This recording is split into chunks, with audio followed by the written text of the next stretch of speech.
If you grow up in a colder climate like ours, could it mean you'll be less agreeable, less open, and less emotionally stable? That seems to be the finding of some new research that shows the climate you grow up in can impact your personality.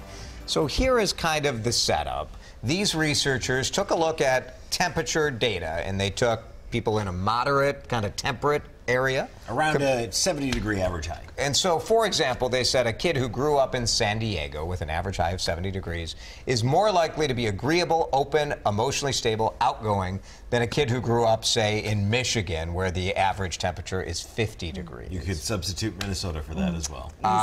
Do you buy it? Esme, you look ready to explode. No. I think this is ridiculous, first of all, and I have complete respect for the University of Beijing. This study comes out of the University of Beijing. Yep. And I think that people actually that I know who grew up in California are more screwed up than the rest of the people I know. Sorry, Californians out there. I think that people who grow up in this climate are adaptable. I think that they are flexible. I think they're willing to explore situations. But do you think of Midwesterners in a colder climate as more extroverted or introverted compared to, say, people who grow up in California or Florida, somewhere?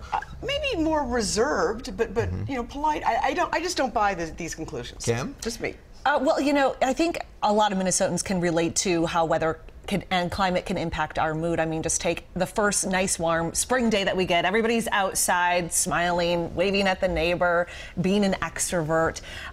Weather can impact our mood here. I think it's interesting, though, that this study is looking kind of more long-term at how it can change our personality, shape who we are. And what does that say about our personality? When we're kids, if it's a nice day, we go outside and play, we interact, we socialize more. Perhaps it will change our personality over time. It changes who we become. Matt? I totally buy this. As someone who has grown up in only cold environments, being in New England and then in Minnesota, I'm very close-minded. I'm inflexible. Very true. I am not open to new ideas or new people. I think this makes total sense. So how do you explain those of us who are? Okay, so here's how I explain it. You're lying yourselves. You're not who you think you are. You think you're nice. Right. You think you're open. You think you're welcoming. But there's no invitations to dinner. Like that is like a hi, how are you at Christmas, and then that's it. I completely disagree with you. Completely disagree with you. You've been lying yourself for many years now. I mean, you actually invited me to dinner, so I don't know what you're talking about. I think my wife did. Probably.